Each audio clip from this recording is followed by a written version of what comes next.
Good afternoon, everyone, and welcome to Fairfield Warde High School for high school wrestling on the HAN network. Along with Bill Blocksman and our entire crew, I'm Rob Adams, and this afternoon we will take a look at two of the top teams in the state, the very top, the Danbury Hatters, and the number 3, Fairfield Warde Mustangs. Eric Gendron directing. We'll introduce the entire crew as the evening goes along. And Bill, you know, in theory, you know, we talked to the Warde head coach, and he said, oh, you know, we're not at our best today. But you know what? As you and I were saying, this is still number 1 and number 3 in the state. Still number 1 and still number 3. It should be some great matchups in the middle of this.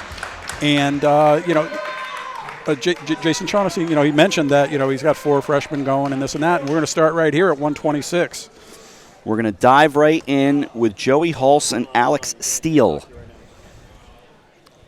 Hulse will bring a 20-2 record into the match, and Alex Steele is 22-3. This is one of the good matchups.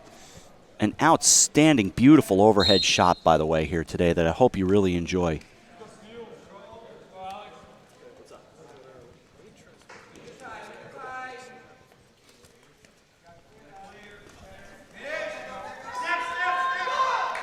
Danbury in the blue, Warde in the black. Once again, at 126, you get a mixture of the quickness and the strength.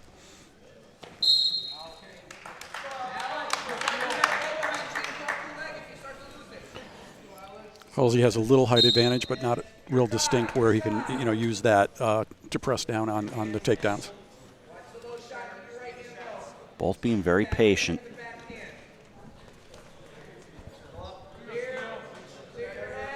.119 remaining in the opening.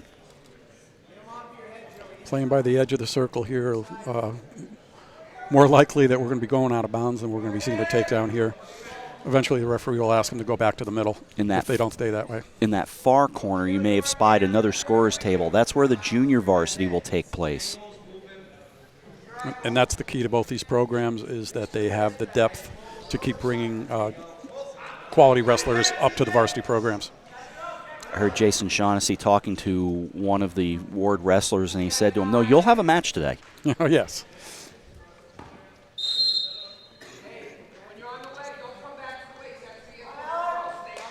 In fact, these teams will send you know, wrestlers to JV tournaments on Saturdays while their varsity is doing quads. Under 40 to go. This is 126, Hulse and Steele.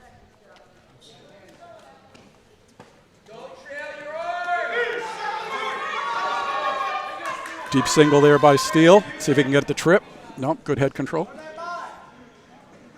Nope. Back to neutral. Coming up on about 10 seconds remaining. Warning for stalling on the Warde wrestler. Stop the clock, 3 seconds remaining.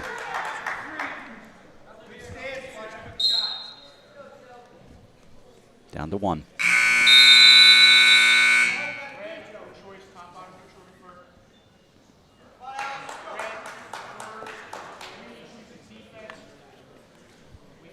Halsey will go down for the second period here.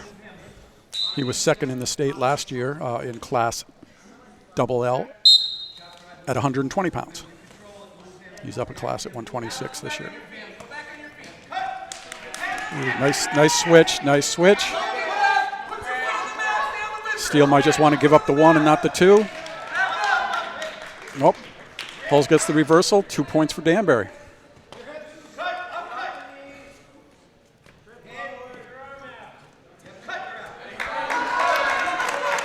Steele escapes. That's 2-1.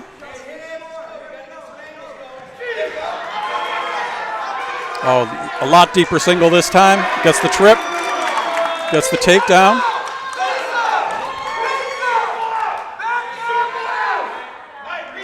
Interesting to watch the two different styles. Escape. That'll bring the score to 3-3. Warde very much, you know, Jason Shaughnessy yelling a lot of instructions.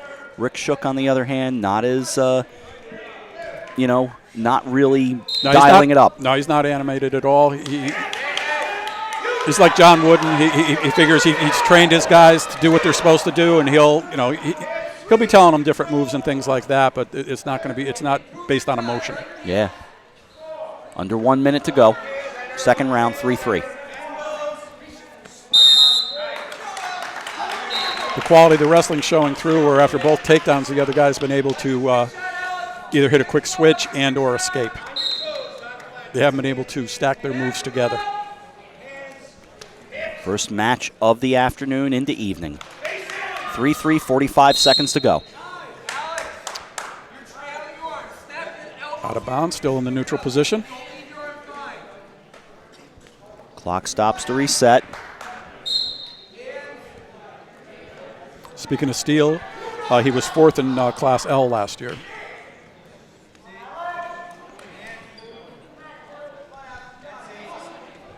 Half minute.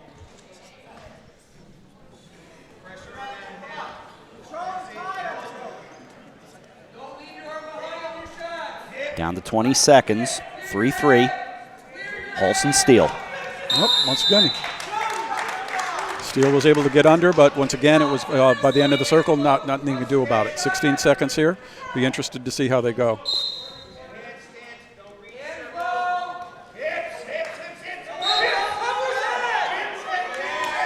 Halsey slips underneath, but nope, couldn't come away with a leg. Down to 5.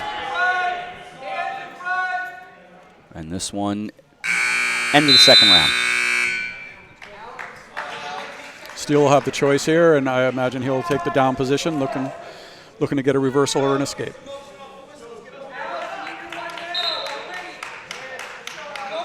Thus far in the first two periods, neither wrestler has been able to hold the other one down. So let's see what he can do here.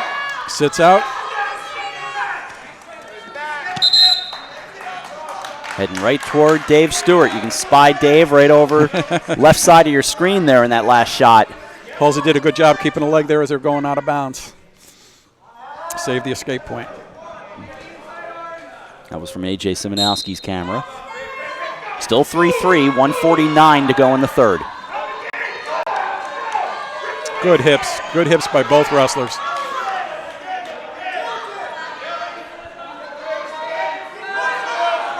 Steele's been able to hit his sit out, but Halsey's been able to follow him and stay on his left hip. Bill, you said it. This would be a good first match, and it is.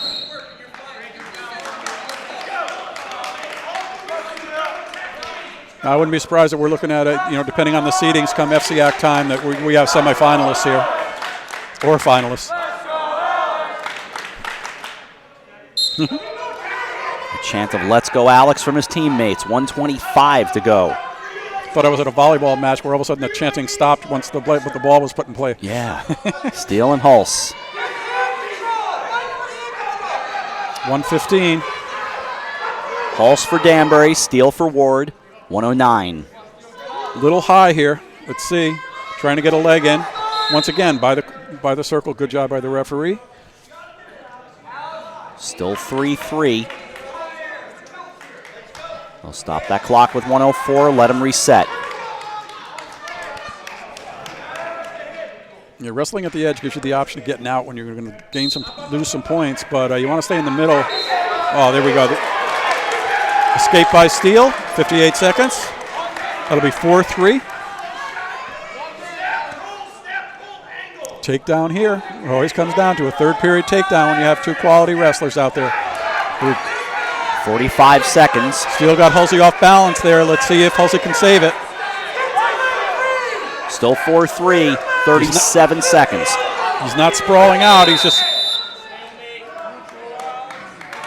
quick stalemate, but there you go. I like referees that let him go back and wrestle right away. They don't let the time go off. No, that was a good job. We got 33 seconds. Steele has to be careful. He was warned for stalling in the first period. He can't do any backing up, but he's not backing down at all. Let's see if the hips work for him here. You see the headgear comes off. They let him go. Ooh. Once again, great officiating, great refereeing, great umpiring. We'll cover all the sports. He didn't just give the quick 2, then you got to give the quick 1 back, and then you see that a lot. When JV tournaments or something like that. They're just prone to give the points early.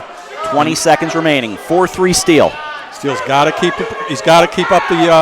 He keeps backing up because the next warning, he has a warning for stalling. If he gets a stalling, it's a point. Down to 7.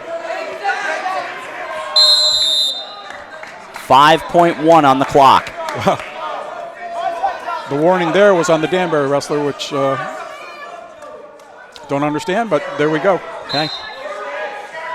Down to 3. Just wants to. If you're Steele, you just want to tie him up here and keep that 4-3 win. And it's done. He's got it.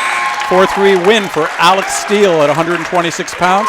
First match of the day here between Danbury and Fairfield Warde.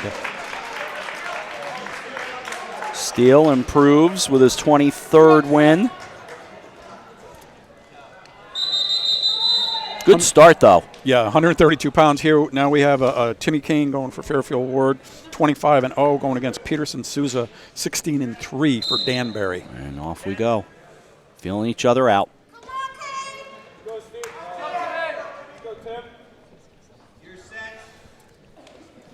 Timmy Kane was the FCIAC and the Class L champion last year.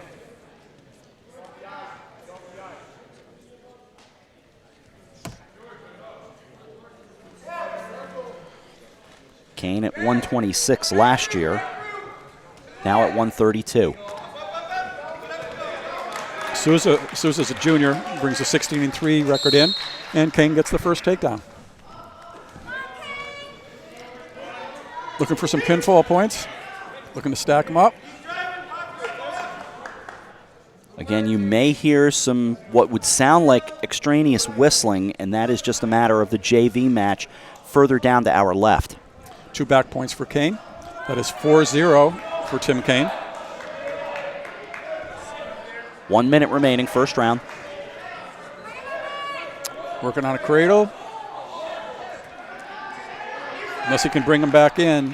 It looks like by the end of the circle there, it doesn't look like he's going to. Yep, there they go. They'll return to center. Kane winning 4-0. 48 seconds left in this first period. 132 pounds. Once again, Danbury ranked number 1 in the state, and Fairfield Warde number 3. 48 seconds remaining. First round, 4-0, 3-0 overall.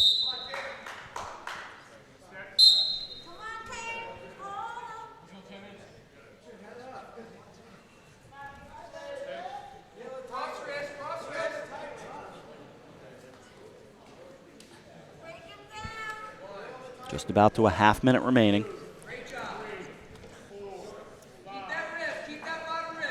Kane gets the turn. Guaranteed three back points here.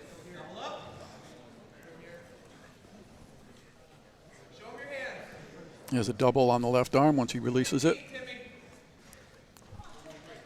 Almost 10 seconds remaining in the first round.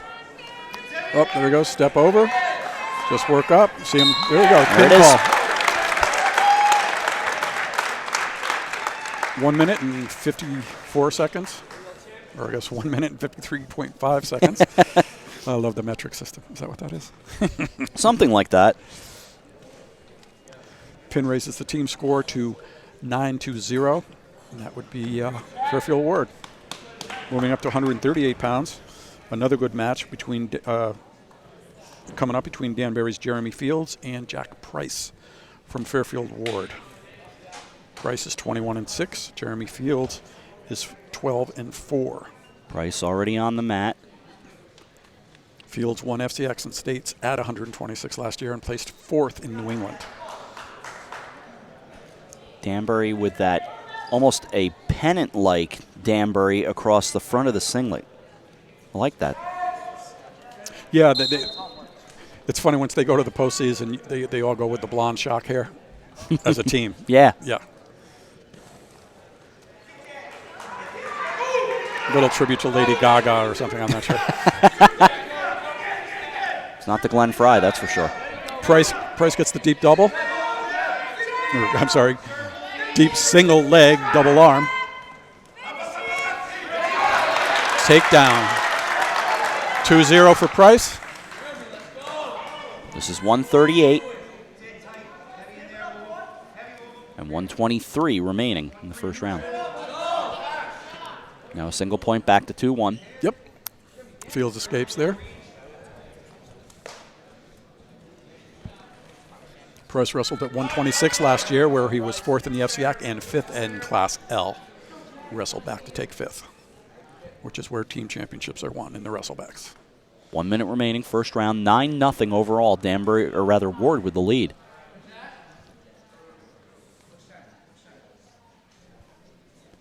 Back to the center of the mat.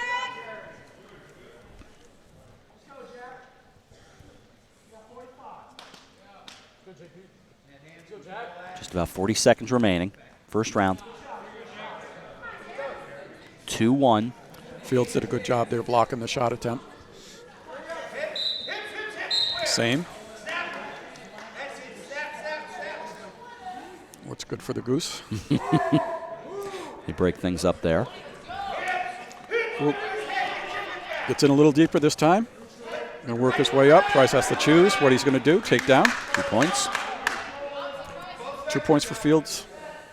Takes a 3-2 lead. Time winding down here in period 1. Down to 3. 138 pounds.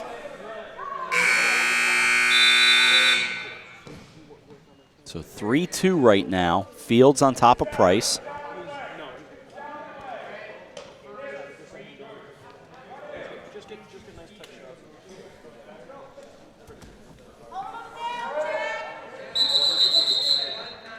Start the second round. Good look from that overhead shot.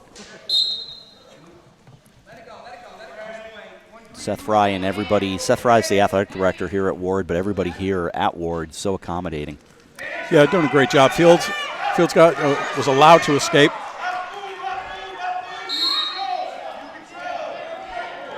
That's just that could be respect on his ability from the bottom to possibly get a reversal, or it's confidence in Price's ability to get a takedown.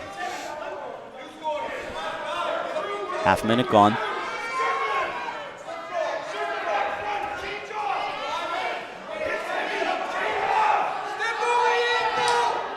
Crowd climbing into it now. Yep, Price looking to do exactly what Fields did to him, just work his way up. Oh.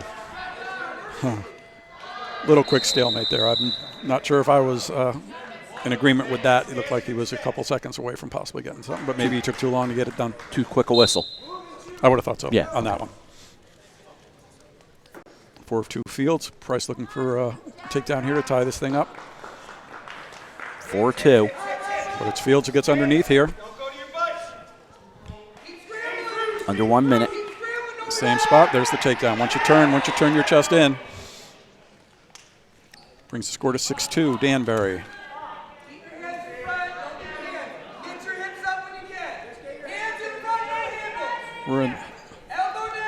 We're on the downhill of the second period here, and I think Price is going to be looking to get he's going to have to get one here, at least one. 6-2. He will have the option of being on the bottom, but 6-2 is a pretty big deficit when you're wrestling a wrestler, when you're wrestling against Fields took someone a look, like Fields. Yeah, Sorry. Fields took a look at the scoreboard as he went to climb back in. Yep. 25. Most coaches aren't in favor of watching the wrestlers do that. Just a case of concentrate on what you got to go. Yep. Time has nothing to do with it. Down to 11.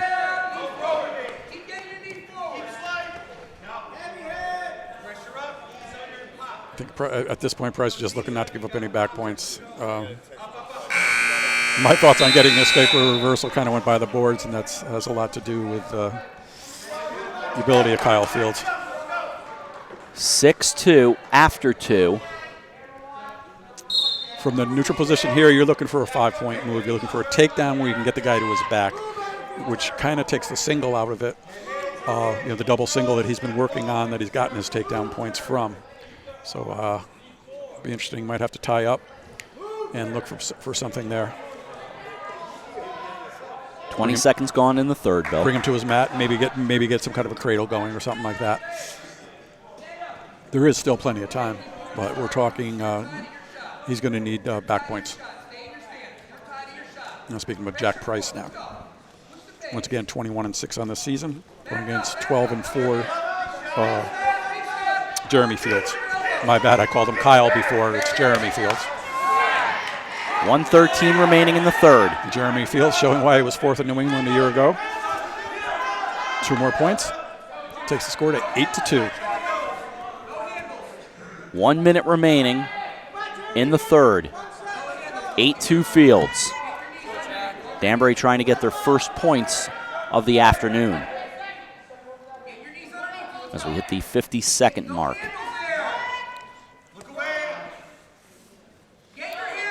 Just when I was going to make a comment about riding time, you can see he was just taking a breath, and here he goes now looking for a near fall. 38.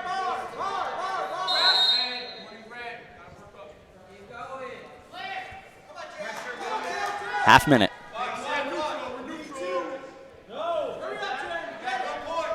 Escape takes the score to 8-3. Ooh, another takedown to his back. There's that. Points aren't awarded yet. Down to 10. He'll hold him there. You see Fields straining to finish things. Down to 1. Bryce looking to save that pinpoint.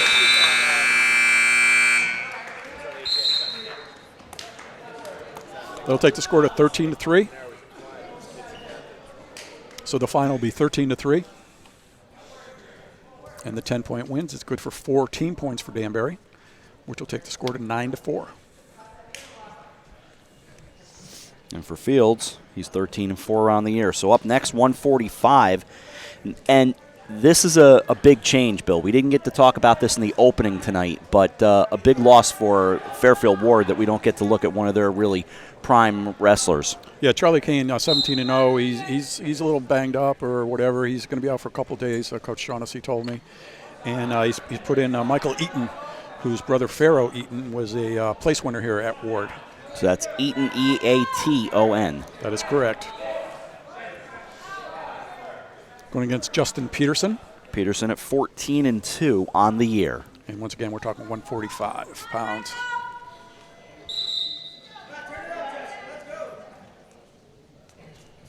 So just underway round 1. 9-4 overall score with Warde on top. Takedown for Peterson. Senior co-captain for the Hatters. Eaton is a junior.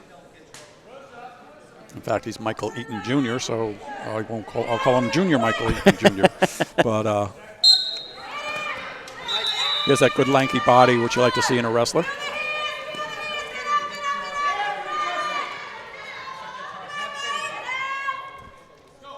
.108 remaining, first round.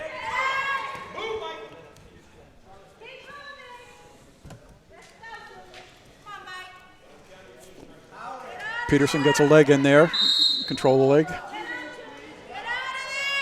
The JV whistle threw me that time. I was looking up at the referee. Okay. Well, I mentioned that once before. You will continue to hear these. The word I'm going to use is extraneous whistles, simply because the JV match is down to our far left. And as a result, you're going to hear other whistles throughout the afternoon. We try to focus on this one right in front of us, but very easy to hear that other one and say, "Oh my gosh." And I don't know how the wrestlers do it. It's amazing. They do a real great job. When we get to the state opens, you got those 8 mats going at the same time, and they're just locked in. Ooh, nice. 17 remaining. First round, 9-4 overall. Good job by Peterson, but equally good job by Eaton there of getting back to his base. Down to 7. 2-0 right now, Peterson. And the first round is over. You get your legs in like that, you're looking to work up the top and, Wrestling Bill on the HAN Network is brought to you by Coastal Orthopedics, keeping you on the move, and by the Darien Sports Shop, established in 1946. With Bill Bloxham, I'm Rob Adams. Love all the supporters of Scholastic Sports in Fairfield County. It is great. It is great. People care about high school sports. They always have around these parts. 10 seconds gone. We are at Fairfield Warde High School. And right now the Mustangs have a 9-4 lead in high school wrestling on the top team in the state, the Danbury Hatters. And the Hatters, of course, with great history, 28 championships in the FCIAC and 29 tries under their head coach, Ricky Shook. I mean, Fairfield Warde was the 2010 winner. That's right. With Coach Jason Shaughnessy. Peterson got the escape. Sorry about that, right by the edge. And on the restart, gets the takedown to take his lead to 5-0.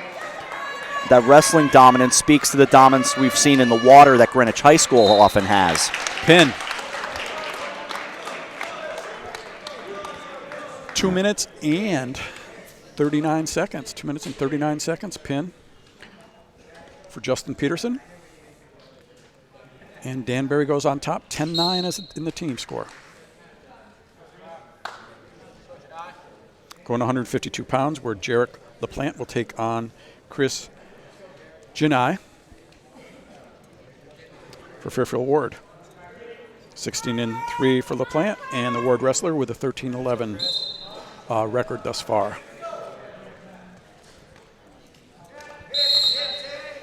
This is one of those swing matches, I would think.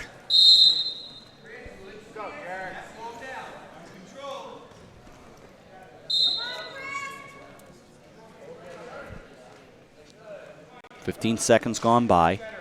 No score, right? Or rather 5-0 right now. Bill, correction. Is it no score? I'm checking on the big scoreboard overhead. Oh, yes. No, it's no score. Yeah, okay. Thank you. But an overall 10-9 in the match. Yep. Team score, that is. Here we go.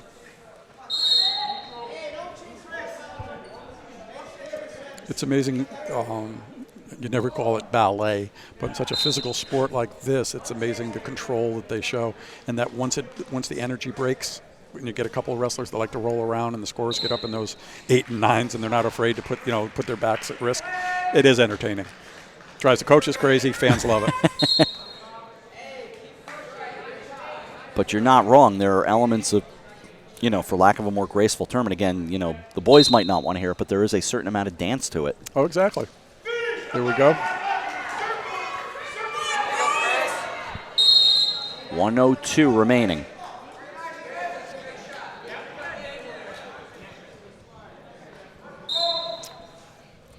Warde wrestler got underneath there, and LaPlante from Danbury did a good job backing out.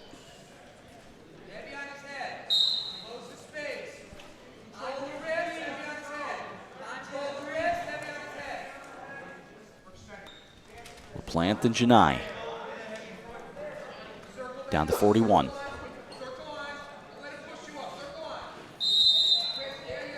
Coaches like the guys to circle. First of all, it keeps you in the best position when you're in the neutral position to create some points, and it doesn't give the illusion when you're backing up, even if you're using it as a counterattack for stalling. Once again, Janai gets underneath, and LaPlante does a good job of getting out. Out of bounds, restart. 27 seconds left here in the first period. 152 pounds. 24 seconds.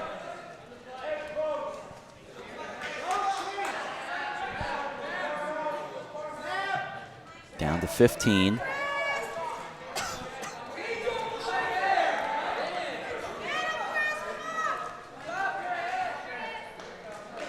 Trying to get more aggressive, down to 2. Yep, now we're going to start this one back at second period with no score. This is the smaller of the 2 gyms at Fairfield Warde High School, and in fact there's a dedicated wrestling room straight up behind us. That's where our overhead camera that you're looking at right now is posed right outside of. I mean, you talk about mats on the walls and on the floor and everything's a pretty cool room. It's a state of the art. Absolutely. This, as I said, the smaller of the gyms. The larger gym, which is where the basketball FCIAC championship will be, is across the hallway, straight out, kind of beyond those big blue bags that you can see at the very top of your monitor. Yep. A technical violation on the top there on the restart. Oh, I'm sorry. I misread it was on the bottom. The FCIAC Boys Basketball Championship, which will come along in March, will be here. And we will have it for you. Janai looking for some points here from the top.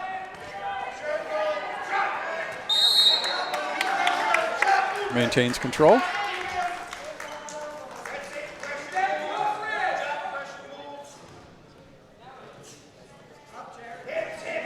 Oh, there we got a double feature going on in the wrestling right there. See the JV match going on over there. There you go. 2 for the price of 1.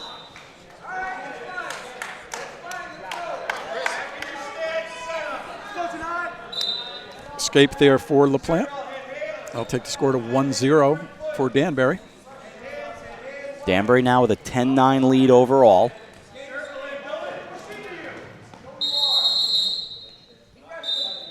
Restart.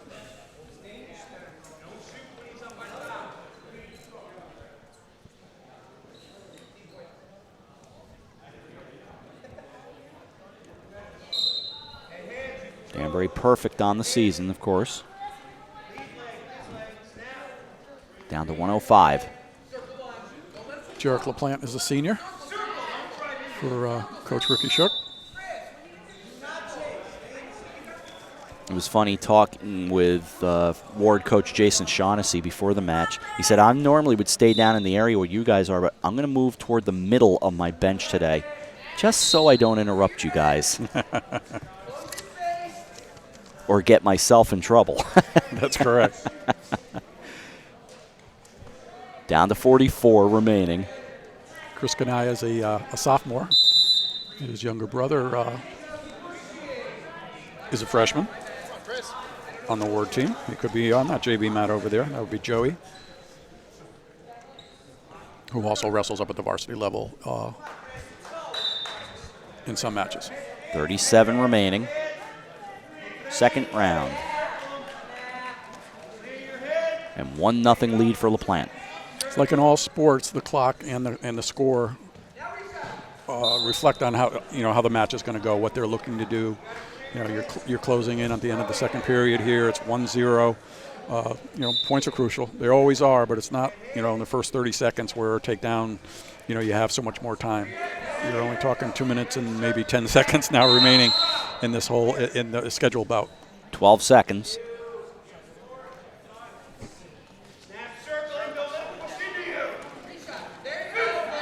Down to 5.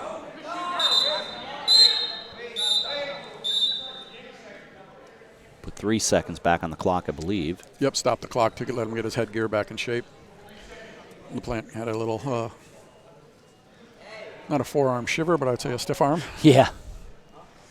There we go. They've got it straight. There we go. Down to 2. This one is over for round 2. Yep.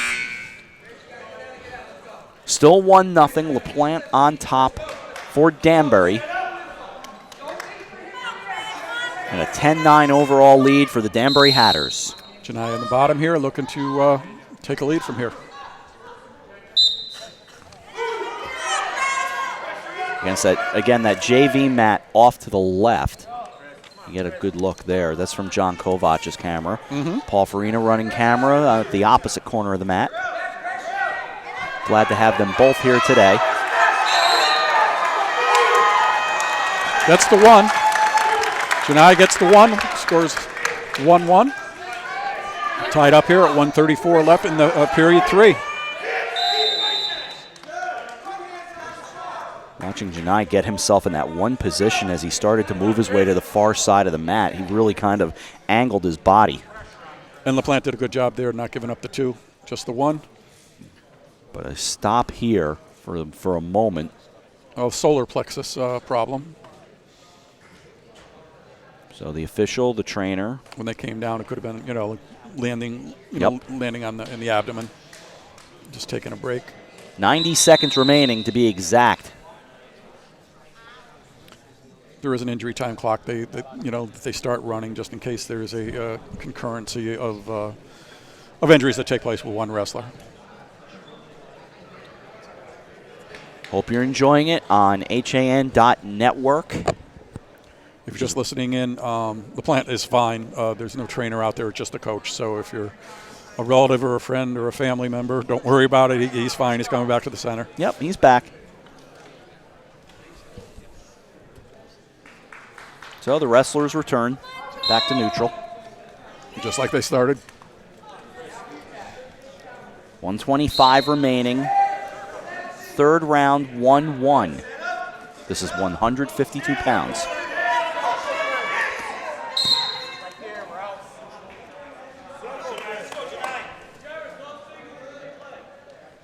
Whatever happened, LaPlante didn't like that because he was far more the aggressor on that restart. 109 remaining. Go ahead, Bill. Doesn't have to be personal to make it feel personal. No. Sometimes it feeds you, you know? You just got to go out there. Oop. Yep. Yeah, he's got the arm. Now he's just got to get a lift. If he can get a lift. Great job by Janai there. That's just good wrestling. That's just how the coaches draw it up, what you're supposed to do, how you counter it. 52 remaining. Third round, it's 1-1. Might just be a slip here. It might be somebody going, shooting in and trying to be a little over-aggressive to get that thing and just letting the guy behind him. Just overstep. All it's going to take is to overstep once a little bit. 35 remaining. We could have an overtime looming, which starts with a 1 overtime and then a second overtime. First overtime, if there is one, will be 1 minute from the neutral position. Takedown, any points wins it. And keep in mind the backstory here, Bill. Janai 13-11 on the year. Yes. Against a 16-3 LaPlante. The funny thing about schedules when you're talking about these two wrestling programs with the teams that they wrestle, their outside tournaments, out of state and such, not a lot there. Ooh. Great job by LaPlante there. 9.4 and now tough. Tough spot here. LaPlante up 3-1. Great job. He slid his way down, got both ankles, got the tackle, so to speak. Great shot there from Paul Farina, by the way. Yep.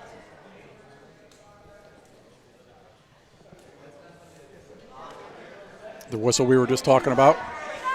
LaPlante moved a little bit, but the down to 5. Gets the escape. Trying to hold on. 3-2. I'm not sure with 1.4. All LaPlante has to do is just come in and tie it up. Or back up. And that's it. Whatever works. It's a good match, though. Once again, 3 good matches in a row, and we 3 points for Danbury, up in their score to 13-9. So 3-2 the final in that one. We'll be going 160 pounds with Danbury's Gino Barata. We'll be taking on Talis Santos from Warde. Santos is 7-11 on the season, while Barata will bring a 17-5 mark onto the mat. So Danbury now up 13-9 overall. Nothing that's taken place on the mat has disappointed anybody right yet. No, it's been good so far.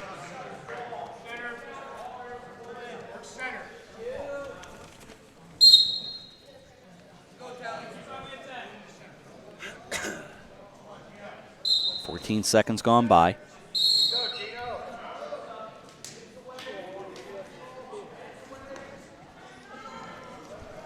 Barata is a sophomore. Love saying that. I know. I kind of went in between on it. I didn't overplay it. Oh, I like it. I think it's well played. 125 remaining, first round. 13-9 overall. Danbury with a 4-point lead on Fairfield Warde. Don't forget girls ice hockey on Friday night on the HAN network.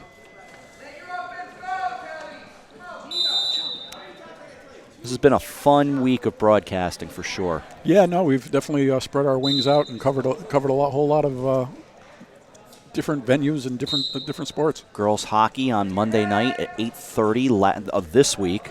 We already saw that game. Last night, basketball, boys basketball. Santos.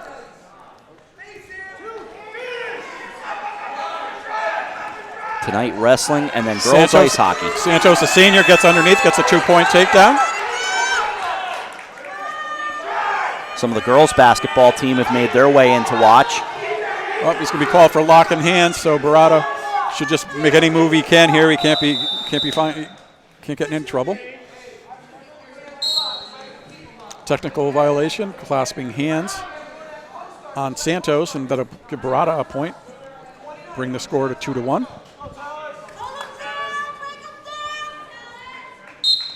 Just under a half a minute remaining in the first round. Just to finish that point quickly, girls hockey Friday night at Darien Ice Rink, the Darien Blue Wave and the New Canaan Rams, top 2 teams in the state. That's Friday at 6:40, right here on the HAN Network.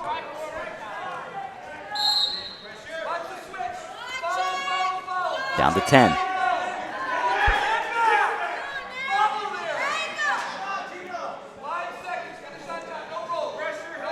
And this first round is over. There we go.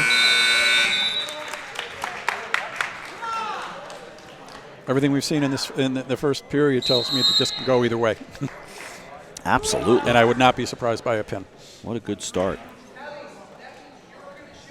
Both have showed the ability. Oh. That'll bring the score to 2-2. Santos has allowed him to escape. So Santos 2, Barada 2.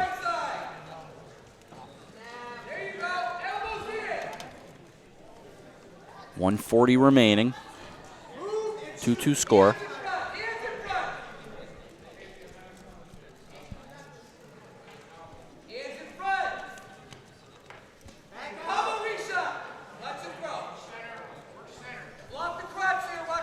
Sometimes the pictures will tell you everything, folks. Bill and I don't have to tell you a lot. Yeah, no, I'm looking here. Looked like Santos was looking to try to get an underhook there, but no shot. No chance at it, I guess. The shot isn't the right word to use when you're talking about wrestling. No opportunity.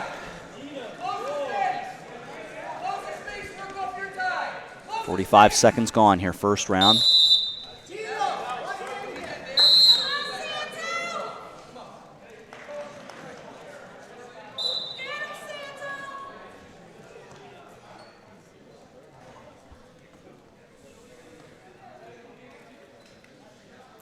I get the feeling that the tie-up is just to look to shoot. It's not a tie-up looking for a throw. Under 1 remaining in the first round. Beg your pardon, second round. Excuse me, second round. Yep. When you're looking for the throw, you're trying to. There you go. He's trying to get a chest underhook, and then look to get a tilt, almost like you'd see on the old-fashioned wrestling, where you just throw the hip over, or judo, karate, whatever you want to call it. Or if you're very strong, you can just pick him off the mat and put him wherever you want, as long as your knee touches before he does. 35 remaining, second round. Now it's 3-2. Barada of Danbury taking the 1-point lead.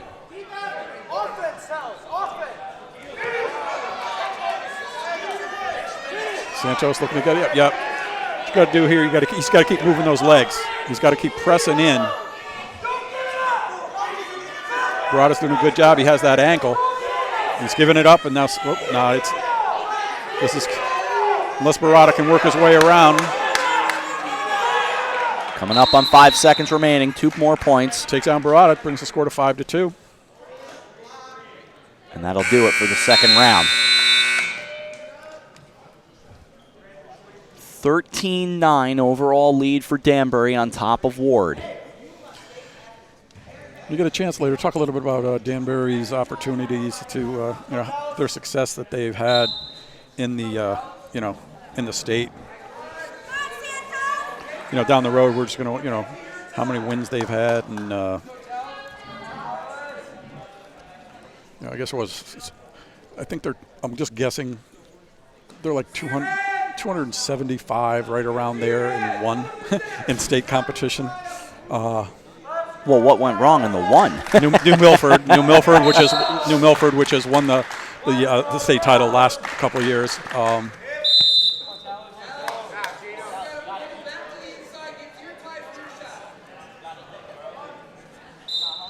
New Milford beat them back in December of 2009 by a score of 33-23. And there's the last team to beat Danbury. I'm sorry, yeah. And then they beat them again last February, 35-22. So I'm sorry, so there's 2 losses in the state, both to New Milford. New Milford not too far up the road from Danbury, so fairly close to being a regional rival, despite them not being in the FCIAC. Yep, SW Southwest Conference team. 5-2 once again. Santos has been able to get underneath, but hasn't been able to finish, and Barada has done a great job countering. Another takedown for him, taking the score to 7-2, and we're under a minute here in the third period.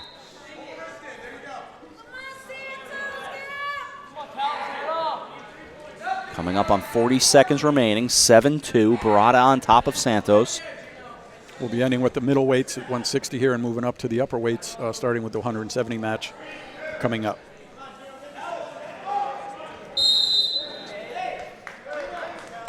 .29 remaining in the 160.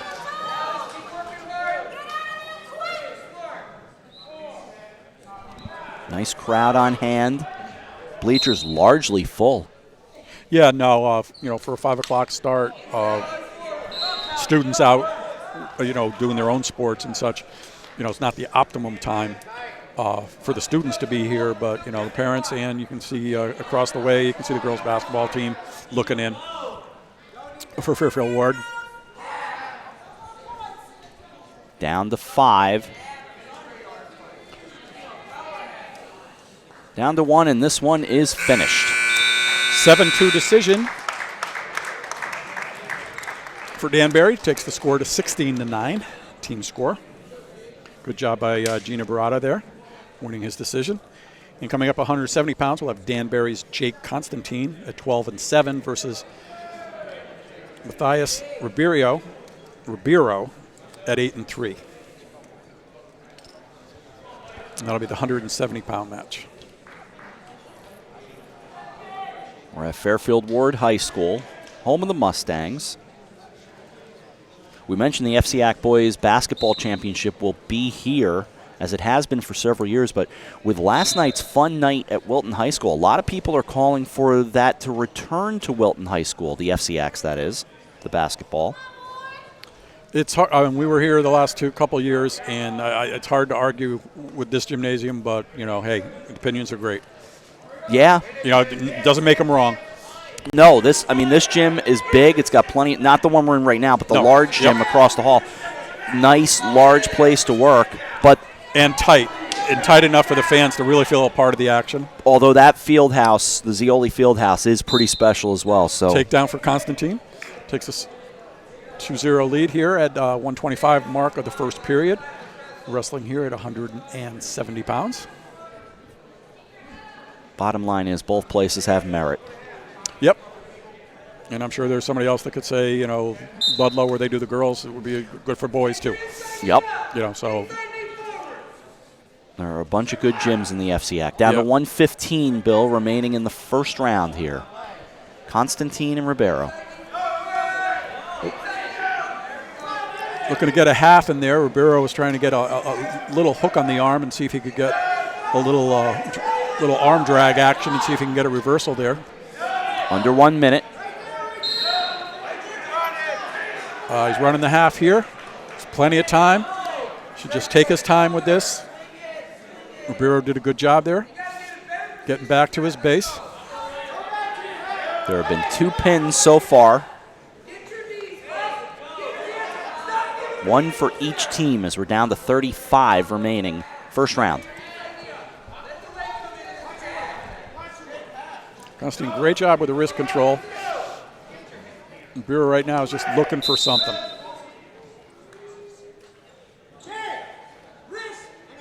One point. Yeah, potentially dangerous. Or a dangerous hold. Potentially dangerous, they would just stop it. An illegal hold, even whether it was inadvertent or not. It's 2-1. 24.3 remaining in the round.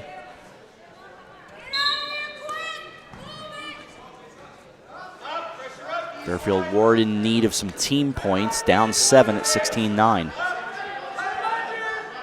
Yeah, you want to stem the tide when you can, but wrestling is funny that way. I was speaking before about if some team goes up 30-0, every team knows who they have, and each wrestler knows who he is. So it's reflective, especially when you have a number 1 team in the state in Danbury, the number 3 team in Warde. But the score is secondary to the wrestler on the mat. And to 1, Constantine leading by a score of 2-1. Ribeiro at 8-3 on the year. Constantine 12-7 in this 170-pound match. Constantine goes over and gets some coaching. A matchup of two juniors. I'm not sure the delay here. I'm not either. I don't see a trainer. Maybe. Question on the scoreboard. No, I'm looking at Jason Shaughnessy. I think we get a bloody nose. We got the nosebleed. Yep. So blood time will start. So a timeout here. We'll grab a very quick break. We will come right back to Fairfield Warde High School. You're watching the FCIAC on the HAN Network. Does buying a car leave you feeling like you're chasing your tail? Head straight to Pamby Chrysler Jeep Dodge and Ram and take car buying in a whole new direction. You are watching the HAN Network, and you're not alone. Nearly 500,000 viewers enjoyed our broadcasts in the first 5 months. Advertise on the network that reaches Fairfield County, Connecticut's most engaged audience. Contact Jessica Murrin, Advertising Director, at 203-273-7312 or email jessica@han.network. Fairfield Warde High School wrestling here on the HAN Network with Bill Bloxham. I'm Rob Adams. Beginning the second period here at 170 pounds with Jake Constantine from Danbury leading 2-1 over Matthias Ribeiro. Danbury leading on the scoreboard as a team, 16-9. Ribeiro looking for his 9th win of the year. Was looking to get the takedown, but unfortunately he's going to get a technical violation for a clasp, which will bring the score to 3-1 Constantine. Constantine, as we mentioned, 12-7 on the year. Once you hook your arms around a guy like that, you know, your penchant, inadvertent once again, but you had a little head fall there. And immediately grabs his right knee and just puts his head right on it. This comes with 1:42 remaining in the second round. Coach and the trainer out for this one. They begin to work on his right leg right near the knee. Stretching things out. 16-9 overall score, 3-1 Constantine on top. They talk things over. Hey, how good do you think Danbury is? Danbury is just coming back from beating Mount Anthony Union from Bennington, Vermont. 27-time state champion. And how good are they? First time that Danbury's beat them in 10 tries. So how good do you think that team had to be? And for Danbury to go up there and to post the win, 34-23. Crowd Ribeiro back in likes that. From the top, he's looking for some back points. Still trailing 3-1. But the official's shaking his head. He's not liking what he sees. Hasn't exposed either shoulder. Sinking his legs in. He's riding a little high. Constantine trying to break out of it. Good job there. He's brought him back into the mat. He's got him turned. Now if he can just hold it. Good job by Constantine. Good hips. Reverses. There's 2 points. That ties it up. 2 more for Ribeiro. And now 5-3.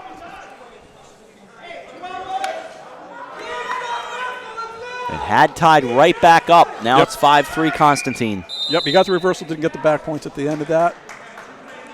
So I believe the score, nope, he's going to add, just 2 points for the reversal. It's really hard to keep track. Sometimes, he had the back points going there and he's counting, then the reversal comes quick. Yeah. He's doing that, and then he's got to see the back points if it's there. Is it 3 seconds? Is it 5 seconds? 35 remaining. This is in the second period with Jake Constantine leading 5-3. And he's at the top. Ribeiro had a great opportunity there. Was doing a great job. He just overplayed his hand a little bit, and Constantine showed off the good wrestling hips and hit the switch.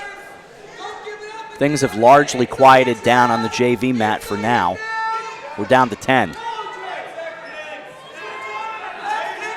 Double arm bar here. Double arm bar. See if we could get him to turn. And the second round is over. There we go. Constantine will take a 5-3 lead into period number 3. These guys are exhausted, though, Bill. Oh, very physical. There's been one blood time. Coaches can't just call a TV timeout and say, okay, here we go. No, they cannot. You have to go. From the top here, Constantine from the bottom. Ribeiro from the top will be looking to see. Oh, he's got his hips stuck underneath. Ribeiro will have a tough time saving this if Constantine can get his hip over. JV mat has come back to life in case you hear some whistles. Fairfield Warde trying to climb back in.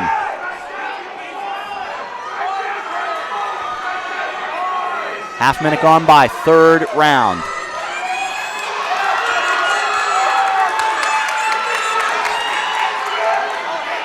Coach Shook actually rolled on his own mat to tell him to roll through the move, and it was successful.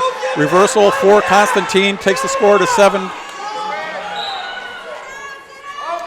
Takes the score to 7-3. I'm sorry, 7-5. He got the back points, then he got the reversal. He rolled through the pin attempt. Now Ribeiro will try to do the same thing. Give him 1. 3 back points for Constantine. That'll take the score to 10-5. And unfortunately for Ribeiro, who did the exact same roll through that Constantine did, his finished out of bounds. 59 seconds remaining, third round.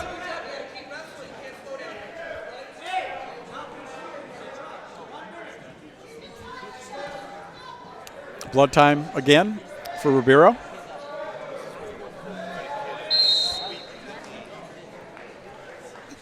I was just thinking if this was a quad on a Saturday and this was 9:15 in the morning, they'd have 3 more matches after this one. I think they'd be a little tired. Oof. And again, similar competition because that's what these programs are all about. Paul Farina running a camera today. Marty Hersom over here running a camera. John Kovac down to our left. Dave Stewart right alongside of me. AJ Simonowski, Eric Gendron directing. Bill Bloxham, I'm Rob Adams. 59 seconds remaining. As this is brought to you by Walter Stewart's, your fresh local market. And by Carl Chevrolet in New Canaan. 59 seconds remaining in the third round. 10-5, Constantine on top of Ribeiro, with Danbury leading Warde 16-9 in high school wrestling, that is. Shouldn't do this, but you gotta like a Walter Stewart sandwich. Oh, you should do that. That was... they deserve the mention. They're that good. Sometimes on these little road trips in our... it's just nice stopping in, getting a sandwich. Oh, get out on the road and frequent some of these people who help bring you these. I was correct. He did award Ribeiro the escape on that roll through. Yes. So it is 10-6 now, and takedown back points is what Ribeiro's looking for. And Constantine with the under 25 seconds just doesn't want to give that up. He gave up the 2-point takedown. Take the score to 10-8. Oh, I'm sorry. Boom, wrong guy. 12-6. Thank you. My guy's better than me. 12-6. Down to 10. Third round.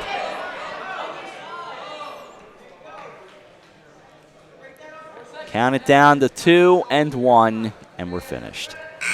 Eric Scorsese was so much better than I was on that one. He's not listening to me. He's smart. He's watching the mat. 16. I'm thinking of sandwiches. I don't know what the hell I'm going about, but 12-6. I like your way of thinking anyway. 12-6 final score and 19-9 overall for Danbury. So Constantine gets his 13th win of the season. At 182 pounds, we're going to have Danbury's Matt Adams taking on Matt Cuoco? Matt Cuoco. Cuoco, thank you. Matt is 12-8, and Matt Adams is 10-1. To recap for you, Fairfield Warde came out and grabbed the first 2 wins of this match. Alex Steele and Tim Kane both won, but since then, Danbury has won 5 in a row. Danbury wrestling in the navy with the orange and white, and Fairfield Warde the black, the red, and the white. Traditional colors for both of these schools. And to be exact, I believe the correct spelling, despite the fact I want him to be a member of the family, I believe it is Adam, not Adams. Just to clear it up. Thank you. There you go. Now we got the big guys looking for the throws. Nothing on that one. Matt Adams wrestling 170 a year ago, where he was 5th at states and 3rd in the FCIACs. A 19-9 overall score for Danbury.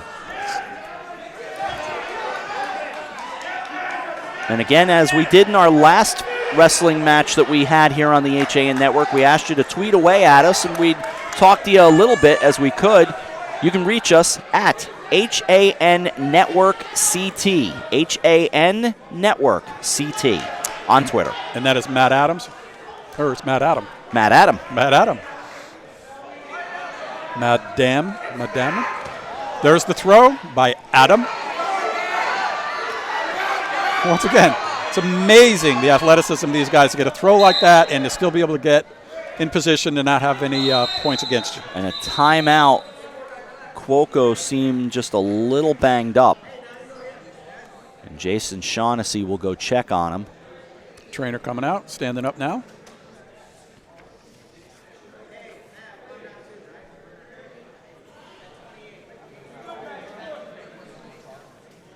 Cuoco a junior. Adam the senior.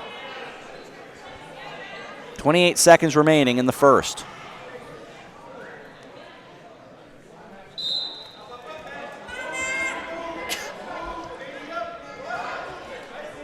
Two nothing score. Adam looking to work a half in here now.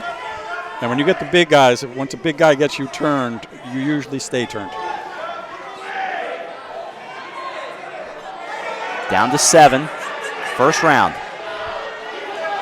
I know they weigh in, but these guys are 182, then I'm 280. First round comes to an end. 2-0, Adam on top.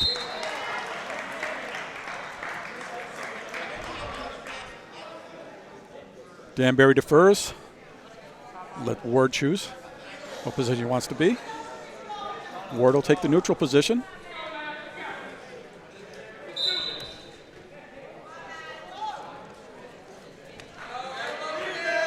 Again, a good crowd on hand. Two sets of small bleachers back behind us, kind of off to my left shoulder, and they're all pretty much filled in. So nice to see. Head control by Adam there. On this afternoon. Slips his head. Cuoco slips his head. Gets the takedown. Ties things up at 2.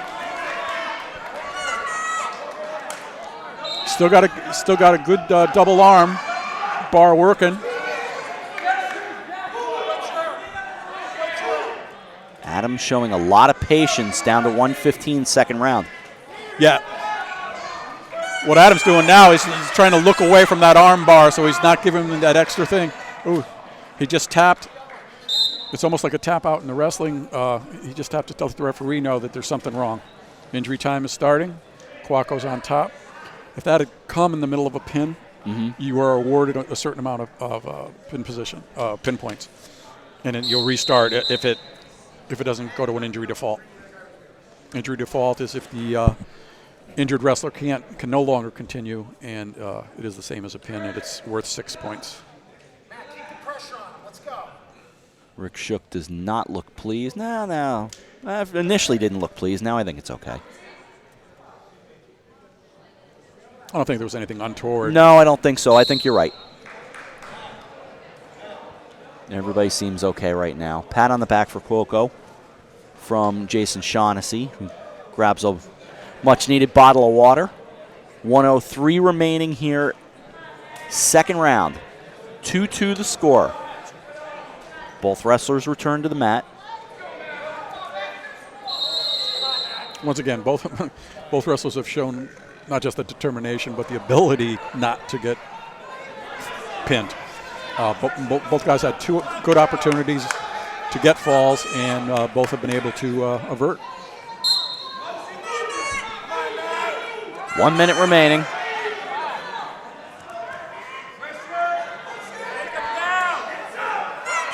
Down to 53. Adam gets to his feet. Still got head control. Quaco. Oh, out of bounds. 43 seconds remaining, second round, 2-2. All the points were off the mat there. Keep your feet in, from neutral position. Maybe you get a takedown or something like that when things happen out. But when they started and where they finished was out of bounds. 40 seconds remaining in the second round.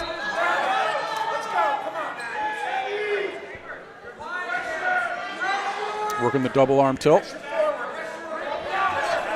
You see focused in there. You can see he's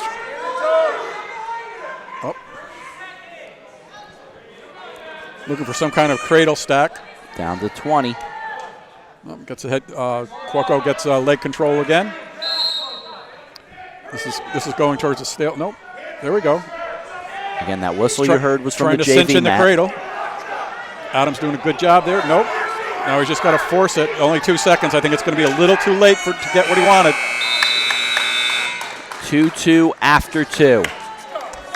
Man, I love this. This is just great wrestling. Two guys knowing what they're doing. It's 2-2. I'm not sure. Double checking the score. And again, just to restate, because there were some pretty loud whistles, that didn't come from this mat. There is still a JV mat down to our left. Going to period 3 here.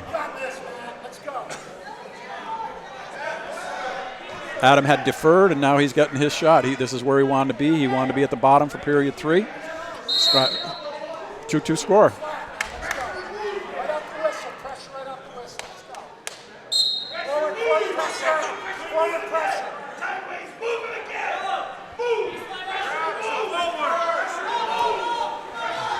Trying to keep that one leg pin so we can work the top. That'll be Ward. Legs free. There he goes, trying to run the half. Adam's trying to stay flat here so that there's no room but friction. He needs a little bit of air, make that move. Trying to step over here. Minute 23 to go here in the third period. He has him stacked. Oops. Tough to hold on here. This will be a tough to hold. Oh, good job. Good job by Quaco there. He has the back points. Gets the pin call. Minute 6 left in period number 3. Gets Ward back on the board, 19-15. Big pin. And for Matt Adam, only his second loss of the year. And he looks exhausted. The pin came at 4:54. I'm having fun. This is wrestling. This is FCIAC wrestling. This is quality wrestling at all times. And we move on. Good stuff, for sure. 19-15, and a big smile for Quaco as he makes his way off to the right side of Eric Gendron. Comes right back behind us, in fact. 195 pounds. We have Danbury's Andrew Marquis at 21-3 going against Dave Abrahams at 8-13. It's 195 pounds. He's right behind us, Quaco is, and really enjoying the moment, climbing into the crowd, in fact, to share it. Abraham's looking for the takedown, gets a single leg, gets the trip. Oh. I am not 2 points for Marquis, gets him on his back, gets the pin. I am not sure, I'm pretty sure Marquis did a good job of suckering him in. He allowed everything to take place and just rolled with it. Got the takedown, got the pin, 6 points for Danbury, takes the score to 25-15, and that is a 29-second pin for Andrew Marquis. So that was fun. We talk about countering, that type of thing. Like you say, does pitchers ever set up a batter in the strike zone, like throwing it here so that maybe he'll do it later? Here he goes, okay, made Abrahams look very comfortable about what he was going to do. Didn't happen. Great job. Abrahams was very frustrated. In fact, spiked his headgear down, and now he's going to get a little bit of a talking to. Yeah, no, frustrations there. You go out there with high hopes. Marquis was fourth in FCIAC a year ago at 160. Now he moved to 220 pounds, where Danbury's Solomon James takes on John O'Connor. James is 14-6 for Danbury, and John O'Connor is 14-5. Continue to watch Jason Shaughnessy chatting with David Abrahams, the senior, and yep, part of the deal. Part of the deal. That conversation's broken up, and that's just good coaching right there. Get him back under control emotionally.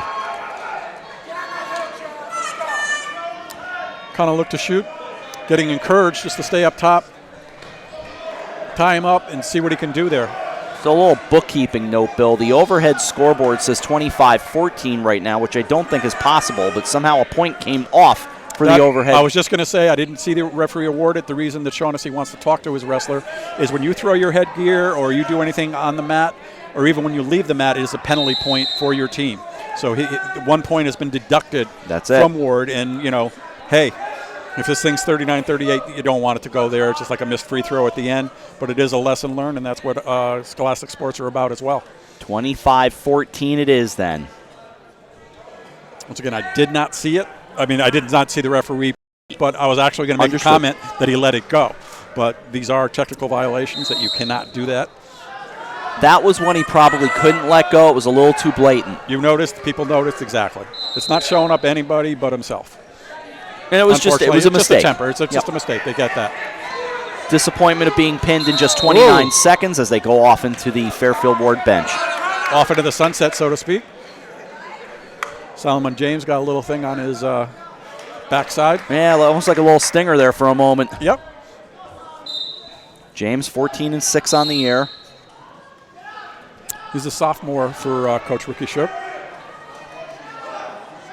Wrestling at 2:20, and we're down to 20 seconds remaining. John O'Connor was fourth in Class L last year at 220. So Solomon has his work cut out for him, but right now, everything's even up. Oops, little slip. Let's slip. O'Connor, he got it. No. Oh, he gets the takedown, no back points. 2 points for O'Connor after one. Shaughnessy looked for some back points there. Weren't forthcoming. 25-14 overall score. O'Connor takes the down position for period two.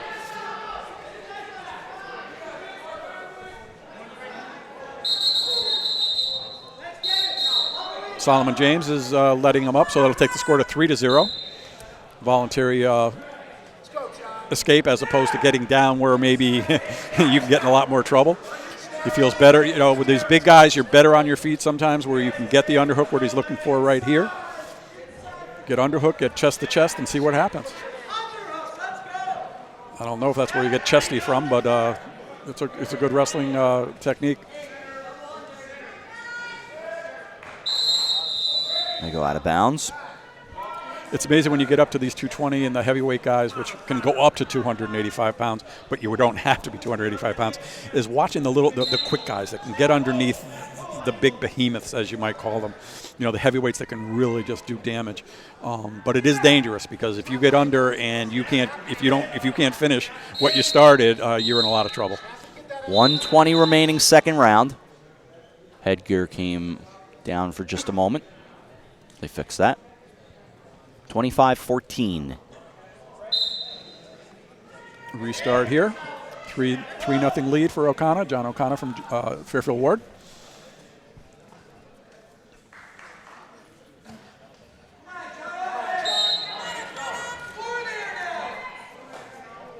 One minute remaining. Was I wrong that we got up in the high 40s or 50s today or close outside? Because wrestlers aren't happy with that. We wrestle in the winter because we don't want to wrestle in the summer. No, we hit it gets warm in here. I think we hit the 40s, but that was about it. Okay, yeah, I don't see anybody dying. Nah. I think we're all healthy today. Down to 40 to go in the second. 3-0. Just looking for that one magic moment.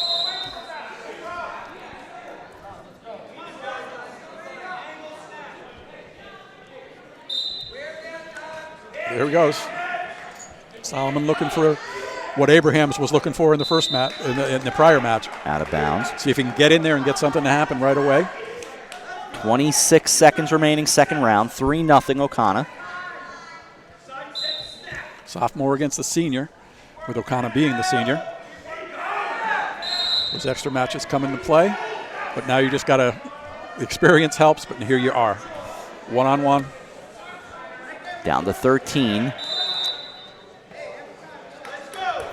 They'll reset.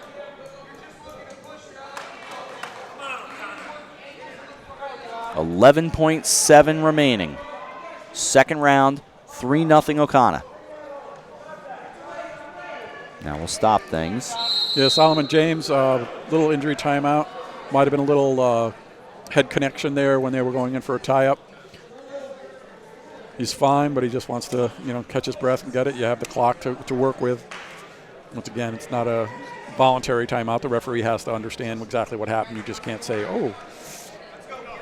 All right, they're ready.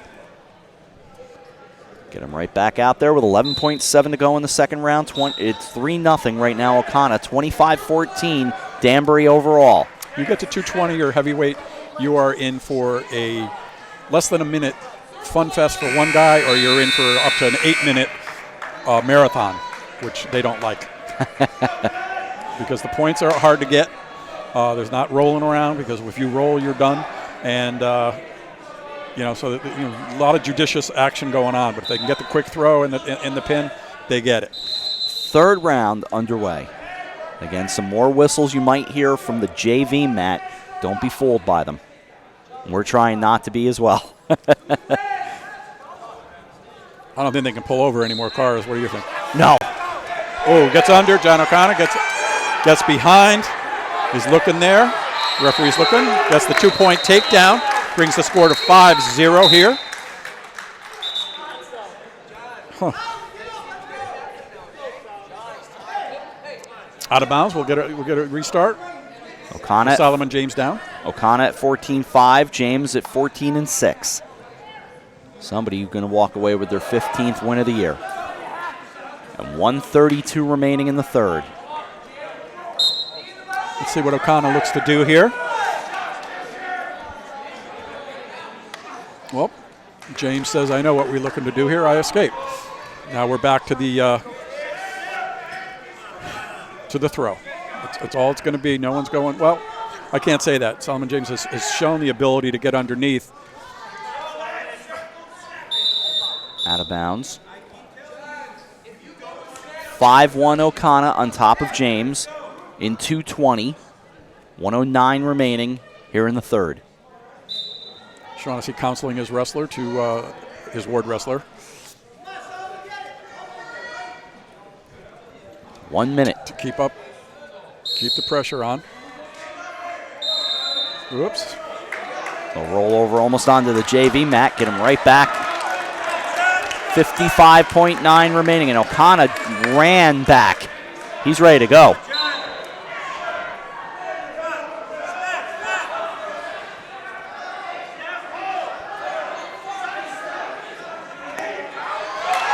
O'Connor gets a takedown, take the score to 7-1. 40 seconds to go. Lets him up, 7-2. 40 seconds remaining. Nope.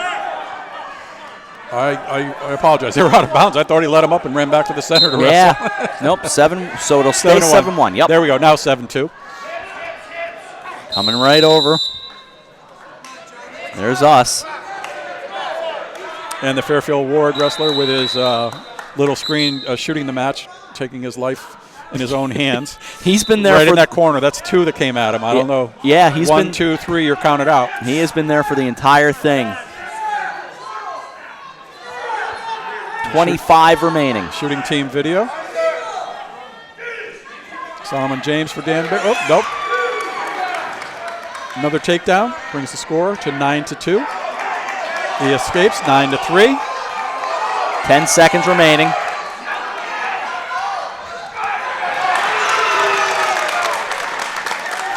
Crowd liking it. 11-3. John O'Connor with the win. Know what 11-3 means? Major decision, one more team point.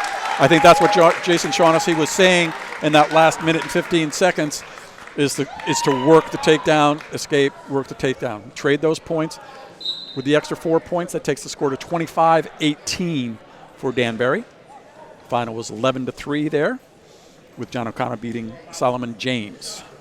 In the heavyweight division, we have Danbury's Tony Barada versus Alec Lobsens from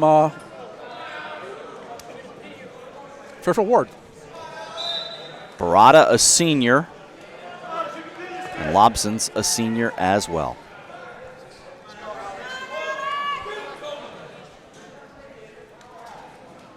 Michael Gabordi was the original Danbury wrestler. Takedown out of bounds. No points. Lobsens was the FCIAC champion, only was at 195 pounds a year ago, so he's gotten bigger and stronger, wrestling up here at heavyweight. This is one of those quicker guys that I was speaking of. 25 seconds gone. Lobsens getting into it.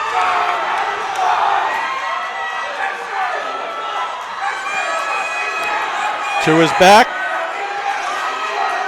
Pick his head up, see if he can.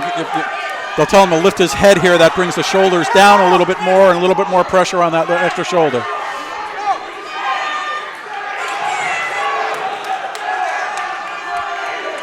.105 remaining. First round.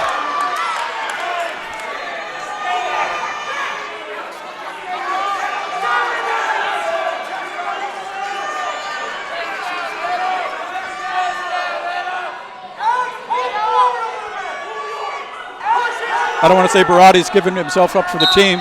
There it is. In here. Take the score to 25-24.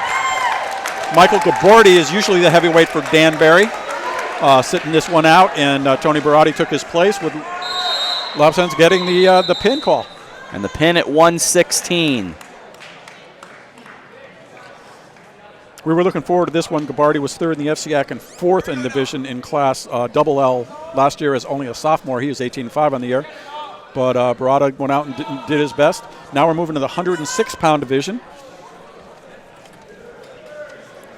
It'll be Victoria Goncalves against Noah Zuckerman. Zuckerman at 22-5 on the year. Once again, this was a switch by Coach Ricky Shook. His freshman, Ben LeBlanc, was 15-3 at 106, but he's decided to go in this direction tonight. A 1-point Danbury lead now, 25-24.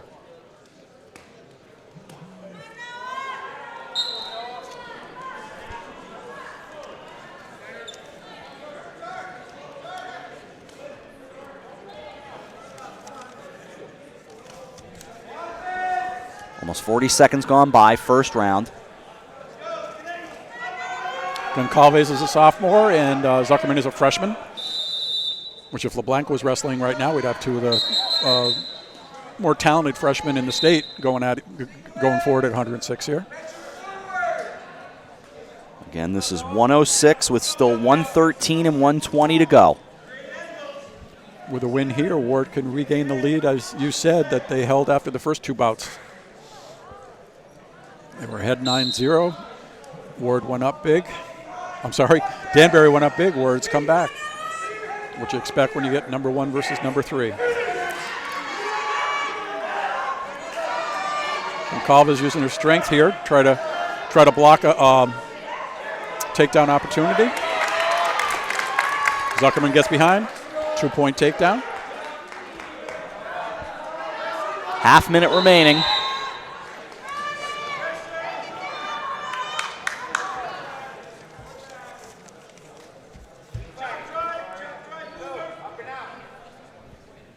Down to 17 remaining. 2-0. Zuckerman on top. Seeing a freshman from Warde and a sophomore from Danbury wrestling here makes me look over to that JV match and say these guys got to be pretty good because they're over here with the varsity. That's for sure. And that's where you usually see your younger guys. There's the end of the first round. Goncalves looked to hit the switch, missed it by a horn. the beep of the horn, but she did get the 1 point escape. So it's 2-1.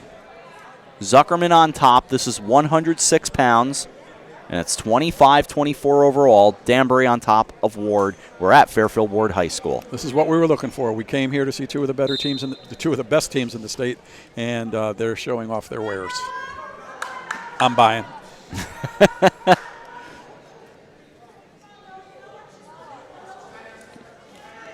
Zuckerman has the height advantage here. Let's see how he works it at the top.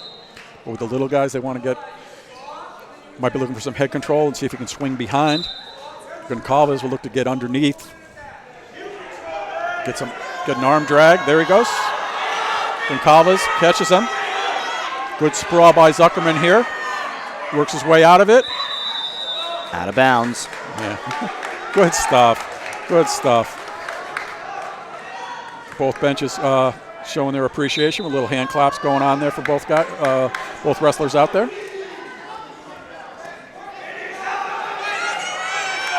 Zuckerman gets the takedown here, brings the score to 4-1. Closing in on the halfway mark here in the second period.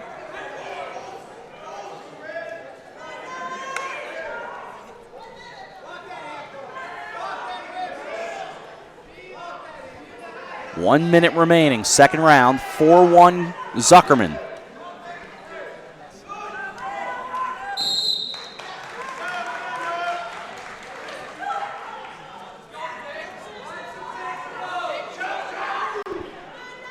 .45 seconds remaining, second round. Potentially dangerous. Come back and do a restart. 42 seconds left, as you said. 4-1 Zuckerman.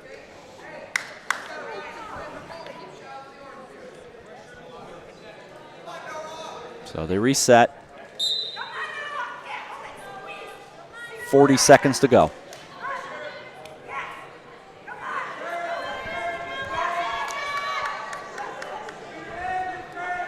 Half minute remaining, second round, 25-24. Goncalves doing a good job not allowing wrist control. Zuckerman looked to tuck it behind her back, see if she can get roll. If Zuckerman's smart, he'll keep rolling. He just got to use his hips. Not able to do that. Goncalves gets the reversal, brings it to 4-3. Down to 7. Still has an arm hooked in there. She can tighten it up and see if some back points. Not available to her. Second period comes to an end. 4-3 Zuckerman. So to the third round. Danbury a 1 point overall lead on Fairfield Warde with Zuckerman here in the 106-pound match, up a point on Goncalves. Goncalves' first time on top position. Zuckerman rolls through for the reversal. Goncalves looks to do the exact same thing. Very nice move. Zuckerman counters, keeps control. Leading 6-3 here. Plenty of time left. This obviously a crucial match on this late afternoon, early evening. You think back now to that penalty point that was assessed to Warde, taking a point off. We'd have a tie match right now. You are correct, sir.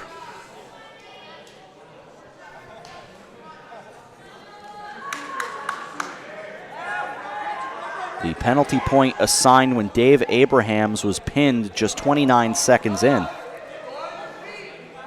And then he spiked his headgear. That is a no-no. Zuckerman's looking at the scoreboard. Hopefully maybe he was looking at the coach, because I don't think he should be looking at the scoreboard here. We're at the minute mark. Goncalves, nice roll. 50. Zuckerman's trying to keep control of that leg, which he did. Under 50 to go. Brings her back to her base. There's only 3 matches left, so yeah, we're talking good stuff. 6-3, Zuckerman on top. These are big points. Goncalves looking for that wrist control that that Zuckerman's looking for, and seeing if she can use it. Looking to stand. Go down a time winding down. I think she's going to have to look for one more roll and see if she can make it all the way through. Oop. Now we get a whistle to stop. Initially the whistle was from the JV mat. Then it came back over here. Yeah, warning for stalling on Zuckerman. not pursuing an offensive move. 16 seconds left. Restart. Zuckerman up by 6. I'm sorry, up by 3. 10 to go. As we come down to 5.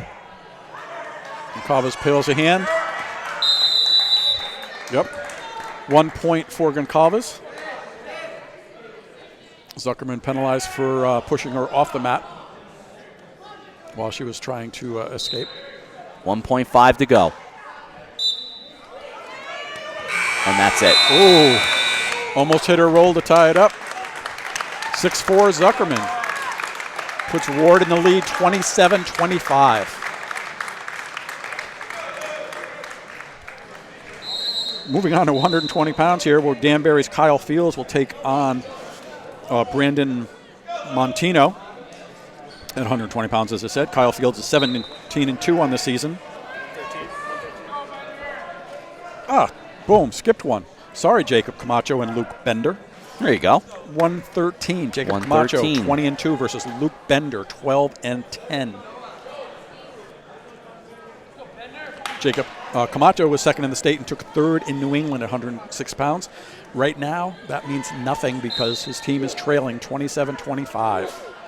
Camacho going with a little bit of a different kind of headgear than we've seen today. He either has a nose injury or an eye injury, or else he's just being proactive and not getting one, receiving that headgear. No points yet. Camacho looking for the takedown on Bender. Gets a takedown call.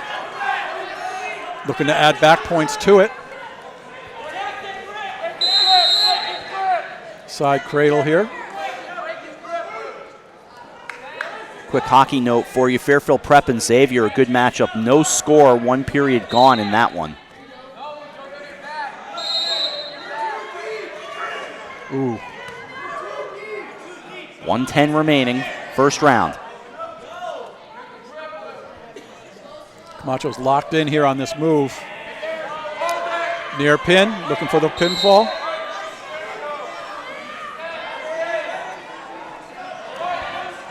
It's a matter of getting both shoulders down at the same time. Bender did a good job of getting out of that one.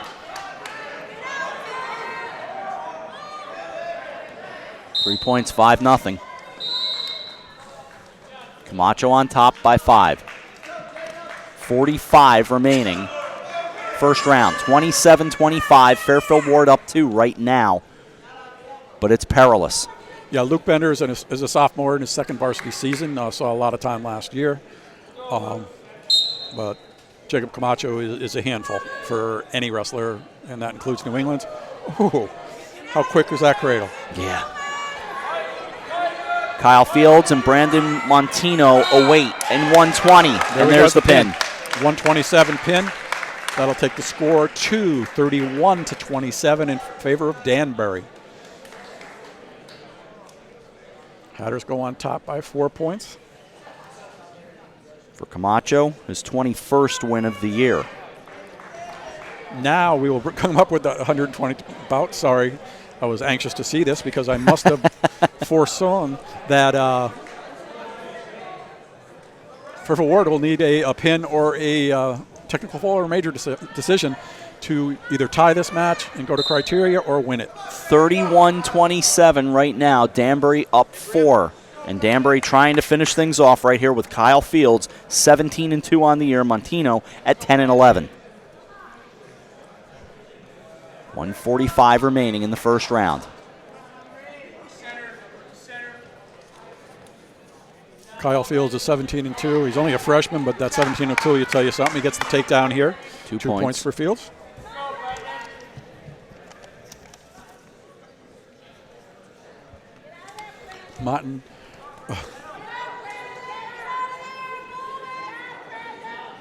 Montino is a freshman, so that you know. 1:10 remaining. Sometimes the class that you're in doesn't tell you, school class that you're in doesn't tell you what your wrestling class is. And that's right. Right now, Fields' his experience is shown a little bit right here. 17-2. He's just patiently working on a move. 55 seconds remaining in the first round. I don't know what it is, but he's working on it. There he goes. There he goes. He's getting wrist control.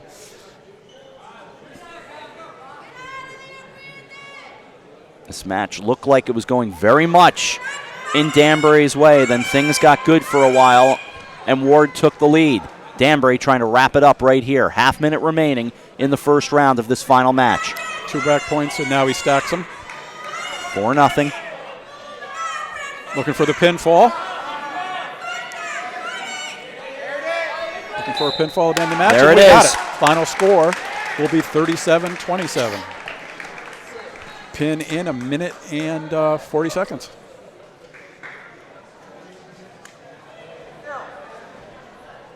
And 37-27, as Bill said, is going to be your final score.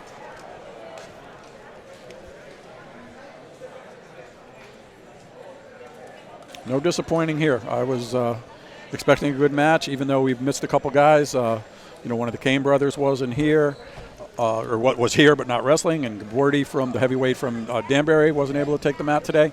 But everybody else stepped up and did the job. Let's take a break, and then we'll come back and start putting a wrap on this one. The final from Fairfield Warde High School, the Danbury Hatters 37, Fairfield Warde Mustangs 27. Bill and I come back to Warde High School right after this. You're watching the FCIAC and the HAN Network. Here at the Darien Sports Shop, we are very excited about our newly redesigned men's department. Gentlemen, if you're shopping for work, weekend, or wedding, we've got the latest styles and trends inside our spacious new department just for you.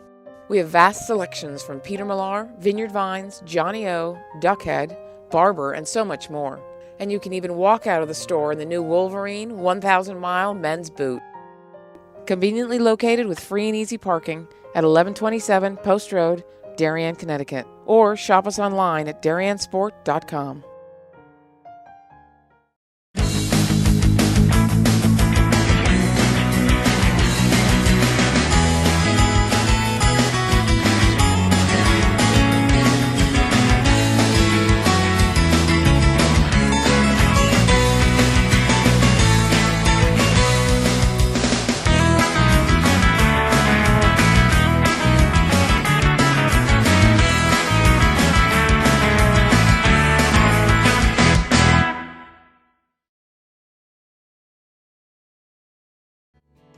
Denali is your outdoor retail destination in the Westfield Trumbull Mall. For the last 21 years, we have carefully selected clothing, footwear, and gear from a variety of the best outdoor brands, such as the North Face, Patagonia, Vineyard Vines, UGG, Merrell, GoPro, New Balance, and many more.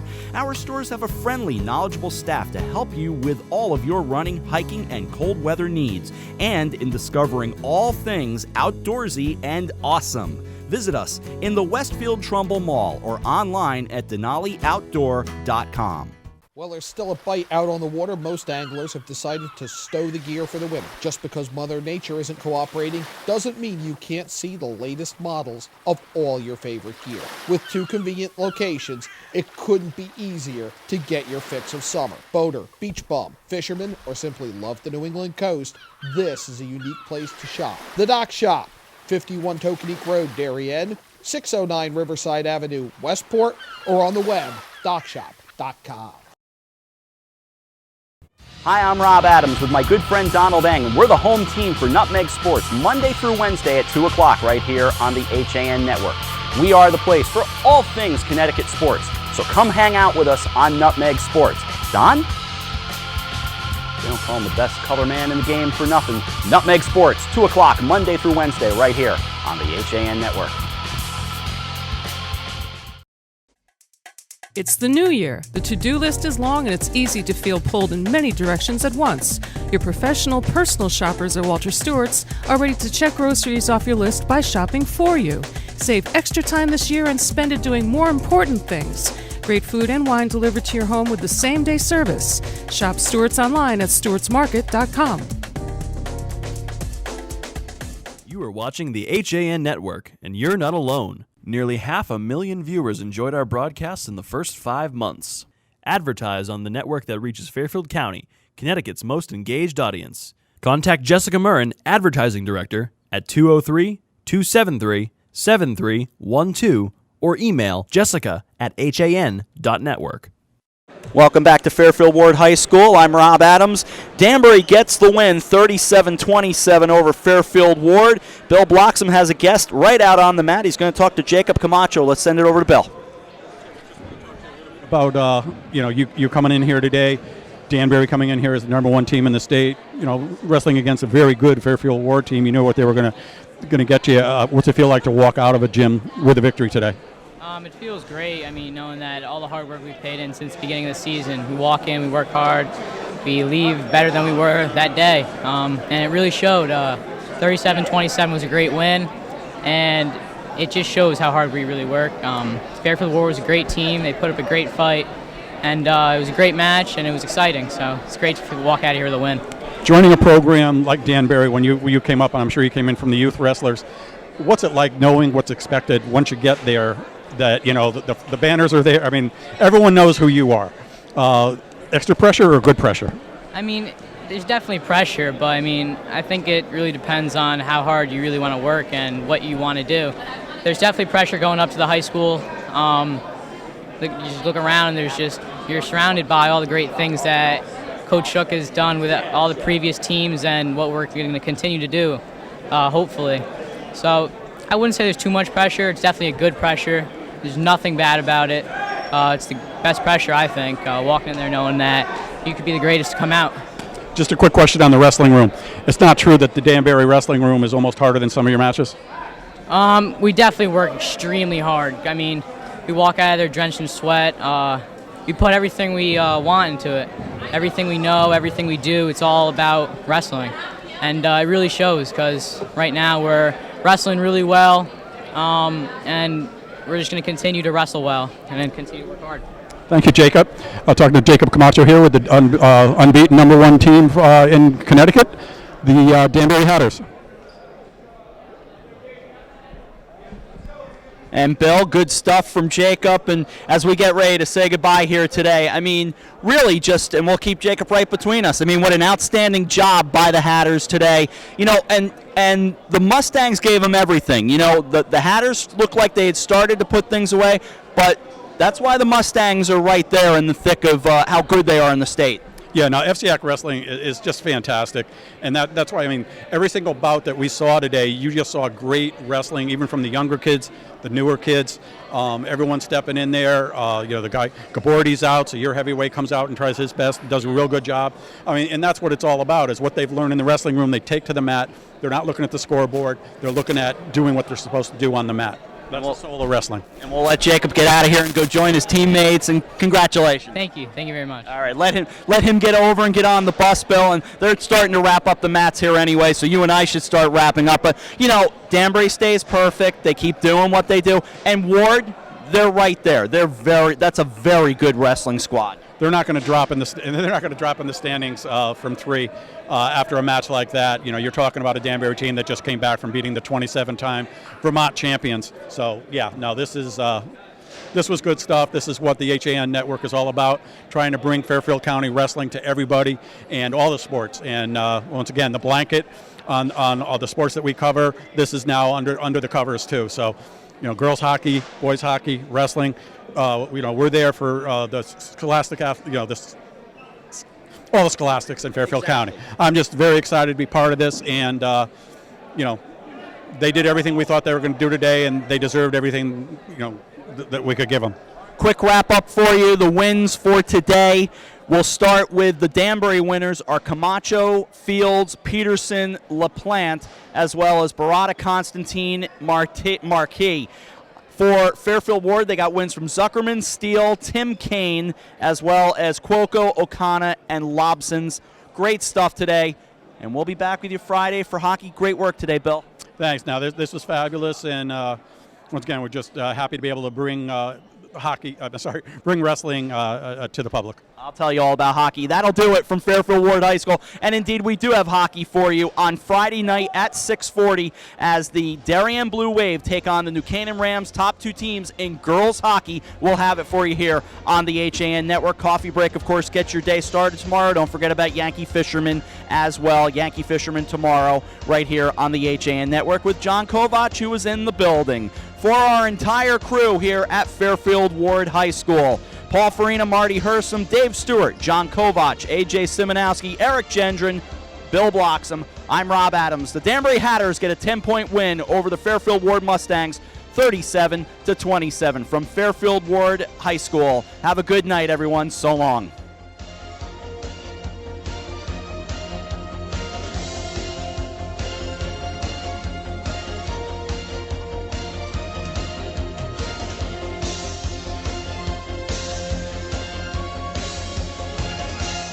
The preceding has been a presentation of the HAN Network, the leader for local news, sports, and entertainment in Fairfield and Westchester counties.